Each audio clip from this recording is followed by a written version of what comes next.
It's been a summer of change at Atletico Madrid. There's been loads of ins, loads of outs, and a record signing. But as they attempt to catch Barcelona in La Liga, who will line up for them next season? Well, that's what we're going to take a look at today. So first off, we start in goal, as always, and it's Jan Oblak. I say that because it was never really going to be anybody else. The backup goalkeeper Antonio Griezmann is a pretty good shot stopper, but nothing compared to Oblak, who is probably in the top 3 goalkeepers in the world. Despite those transfer rumours linking him with a move away from the club, he signed a new deal which takes him through to 2023, so I don't see him going anywhere at the moment. So moving on to the defence, in the right back position, it's Santiago Arias. The former PSV defender signed for the club and had to battle it out with Juan for that right back spot. But now that the legendary Spaniard has left the club upon expiry of his contract, it leaves Arias in the clear to make that shirt his own, and I think he'll do a pretty decent job. So into the centre of defence now, and one of the biggest players that Atletico Madrid have had in the last decade has left the club. Diego Godin has left to Inter Milan after the expiry of his contract,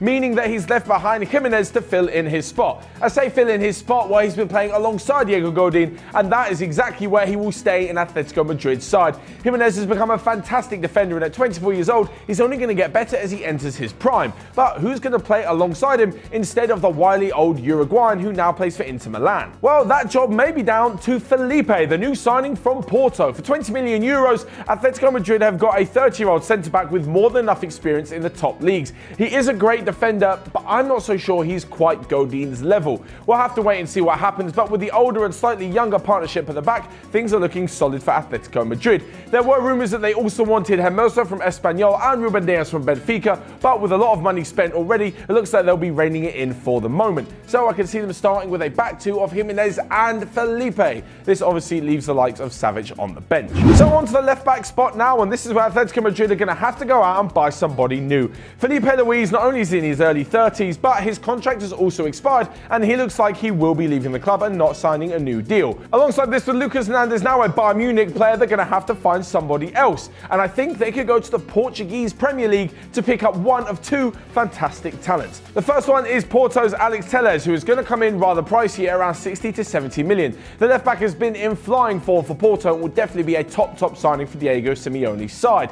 But if they don't want to go for him and they want to go for someone a little younger and a little bit cheaper, they could go for Alex Grimaldo. The Benfica fullback will of course be joining up, if he goes to Atletico, with former teammate Joao Felix, but we'll get onto him just a little bit later. As for Grimaldo, he had a brilliant season bombing down that left wing with 4 goals and 12 assists as Benfica managed to reach the quarterfinals of the Europa League. Of course, either of them would do a good job, but they're going to have to splash out again, and as mentioned before, I'm not so sure Atleti will do it unless they manage to sell somebody first. So with a back 4 of Arias on the right, Jimenez and Felipe in the middle with Grimaldo I'm pitching for at left back, let's move into the midfield. So before we get into the midfield where things get a little bit more exciting, make sure you smash that like button. After all, it is red and white as well, and all the Atletico Madrid fans would thank you. Maybe not the Real Madrid fans, but whatever. Smash the subscribe button just there, and you can keep up to date with all of the content we've got coming up on Onefootball. So let's start first off in central midfield, where Atletico Madrid have sold Rodri. His release clause has been played by Manchester City, meaning that the club are bringing in 62 million euros, which is a pretty good deal for someone they only signed 1 year ago from Villarreal for a total of 18 million.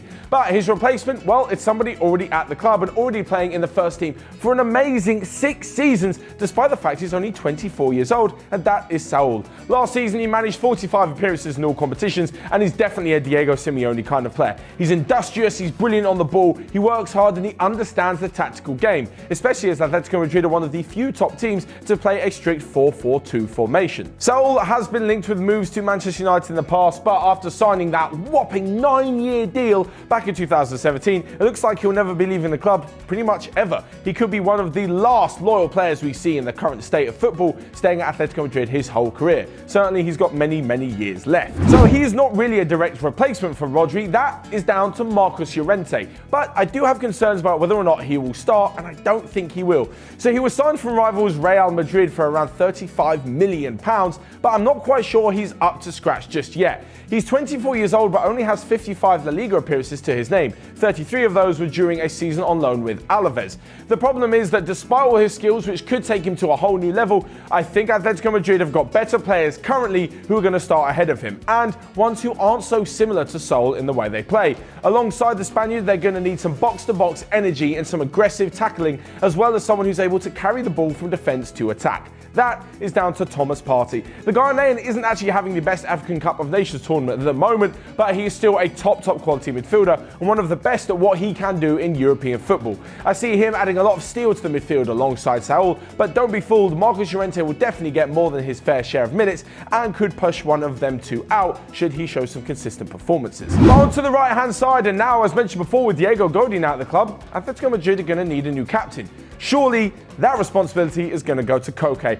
Out on the right hand side of midfield, he doesn't actually play as a winger, but more as a wide midfielder. These wide positions are very particular to Atletico Madrid in the scope of European football because, as I mentioned before, not many teams play these tactics. With Koke, he's asked to do a lot of defensive work as well. That's just the nature of Diego Simeone's team. He obviously has to get forward, but he's not really your take a guy on in a one-on-one situation, burst past him with incredible speed kind of player. He's a hard-working, incredibly gifted midfielder who's got all the attributes to be a top captain. He can play anywhere across the midfield four and does so regularly for Atletico Madrid and for Spain, so you can expect to see him pop up in various places. But for the start of the season, I can see him out on the right. And that's because on the left-hand side, there's someone who doesn't necessarily fit into that Simeone style of play, but is eventually showing his worth, just a little bit slower than you'd have hoped for such a big signing. Atletico Madrid parted with 75 million euros to bring in Thomas Lemar from Monaco last summer, and his first season in La Liga wasn't overly exceptional. He is that kind of attacking wild card on the left-hand side who's got a skill or two to beat a player with a great burst of pace and a fantastic shot. It's his defensive side of the game which has infuriated Simeone at times and has meant that he's not necessarily suited to a 4-4-2 formation. But as I mentioned before, with one season in La Liga, I think he'll be able to adjust and we could yet see the best out of a man with a hefty price tag. They've also got Vitola and Correa who can come in, but I see them as more attacking wildcards later on in the game and not really necessarily someone who can get a long-standing run within the team. So with that being said, let's move on to the exciting bit. Of course, it's the goal scorers, it's the attackers, it's the record-breaking Joao Felix. They've absolutely smashed their club record to sign the 19-year-old at 126 million euros. This makes him the second most expensive teenager of all time, the fifth most expensive transfer of all time, and he's only played one full season in Benfica's first team. Granted, he did score 15 goals and have one hell of a campaign, which is obviously why so many teams were interested in him. He is the ready-made placement for Antoine Griezmann. Griezmann's obviously mentioned that he's leaving the club, he said it a month or so ago, and it looks like he'll be heading to Barcelona for the same price that Madrid managed to bring in Joao Felix. He's the natural replacement and he's even been given the number 7 shirt. Whether he'll hit the ground running and provide what Griezmann can, that's yet to be seen. Let's not forget Griezmann's a World Cup winner. He's been a top player for years and has bagged so many goals for the red and white. As for Felix, he may not do this in his first season, or even his second. But when you pay that kind of money, you're going to expect that he's going to be good in the next 5 to 10 years at least. That way, it will definitely be worth it. He will have a tendency to drop a little bit deeper than the striker and link up the midfield to the attack in a sort of 4-4-1-1 formation, but with all his ability, I'm sure he'll be given a free role to roam and get involved in a play wherever he can. That will be behind the one main striker. Now, the main striker that we've got on this team is someone who, to say is lacking confidence, is a little bit of an understatement. After his move to Chelsea literally nosedived, Alvaro Morata found an escape by moving to Diego Simeone's side. The second half of the season wasn't overly promising, and the loan agreement with Chelsea runs until the end of next year, where Atlético can buy him for around 49 million euros. Sounds like a lot for a striker who's not really doing that many good things, but in today's market, that's probably not a bad price, especially if they can get a great season out of him. He does have on his side the fact that he really is a Simeone striker. He can do everything. He can be a hold-up player, he can get on the end of crosses, he can link the midfield to the attack quite well, and I'm guessing actually, he'll strike up a pretty good partnership with Joao Felix.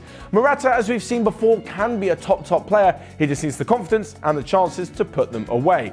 If they don't want to go for Morata and they do have some money spare, I can also see Edinson Cavani moving. Now I know what you're thinking. Kylian Mbappe potentially wants to move, may not be at PSG for much longer. Neymar definitely looks like he's on his way out of there, so why would they sell Cavani as well? Well, into his early 30s and definitely not the most important player when you take in the likes of Mbappe and Neymar, I think they'd be willing to let him go for a pretty decent price. This is obviously a massive signing for Atletico Madrid. Cavani literally has everything that Morata has and more. He's the perfect striker who doesn't really have a weakness to his game. Maybe his dribbling and skills, but let's be honest, as long as he's sticking the ball in the onion bag, no one really cares. Alongside this, there have been rumours that Alexander Lacazette could join Atletico Madrid, but I don't see that one happening. They're going to have to pay a hell of a lot of money to get Lacazette. He's happy at Arsenal. He's doing brilliant at Arsenal. Arsenal don't want to sell him, and if they're going to get rid of either Aubameyang or Lacazette, it's clear that Aubameyang will be leaving first. So we're going to stick with Alvaro Morata, although Cavani I think would be a pretty good option. But what do you guys think? Let me know who will be the striker for Atletico Madrid, where else they need to improve, and who else they could bring in if they're not only going to challenge Barcelona for La Liga, but also get back to the Champions League final. Remember, they made it twice in the space of 3 years, but they lost both times to Real Madrid. Of course, let me know your thoughts down below. Smash that like button whilst you are down there, and until next time, I will see you guys later.